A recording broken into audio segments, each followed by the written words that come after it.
What is up guys, and welcome back ulit sa panibagong video at sa panibagong vlog. Ayan, nandito ulit kami ngayon sa may Margaret. Apat na kami ngayon.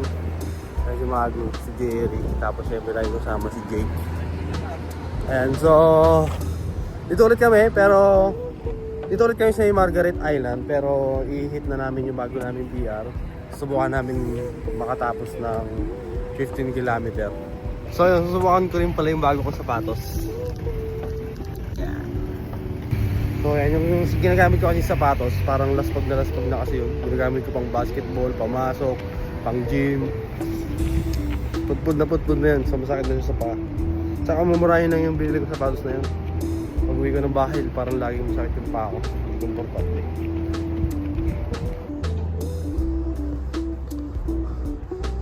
2.5 km finish. And ang takbo namin is 7:28 minutes per kilometer. Yun yung pace ng takbo namin ngayon. And ang masasabi ko sa sapatos na to, komportable.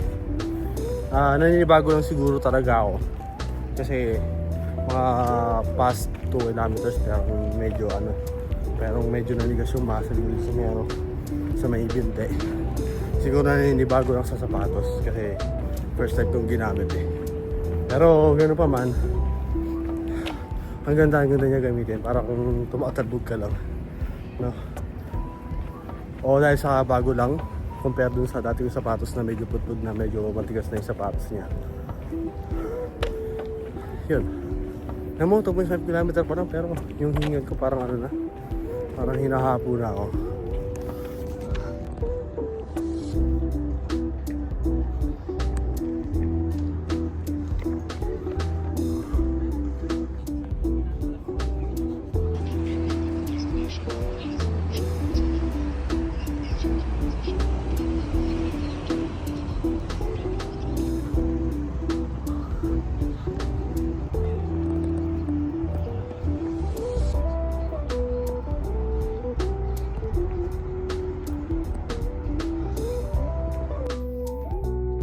Tapos na namin yung isang ikot, 10 km within 1 hour and 20 minutes. Medyo mabilis ngayon na konti ulit. Pero hindi namin na-hit yung PR namin na fastest run. Pero may hit namin yung PR na longest run. Good achievement na rin yung kahit paano. Kasi matapos namin to isang ikot, 15 kilometers yun. Eh kung hindi naman namin matapos, kasi parang nakakaramdam na kami ng konting sa binte. 12.5 kilometers. Good PR pa rin. O unti-unti lang, no? Hanggang sa maging easy na lang yung 10 km, 15 km. Hanggang sa pwede na kaming sumali ng half marathon o kaya marathon. 13 km finish. Tapos namin to 1 hour and 47 minutes. Isang dulo na lang. 15 kilometers na yan.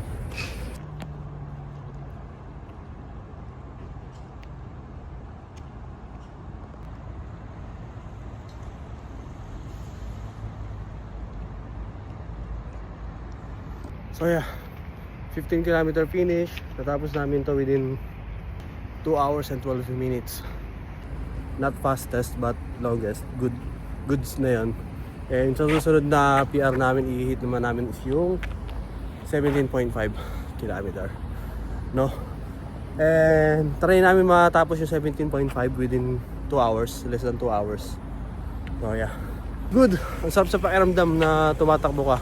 Inabot na kami ng gabi pero ang sarap sa pakiramdam. So susunod na lang ulit, no? Kita-kits sa next video. Peace out.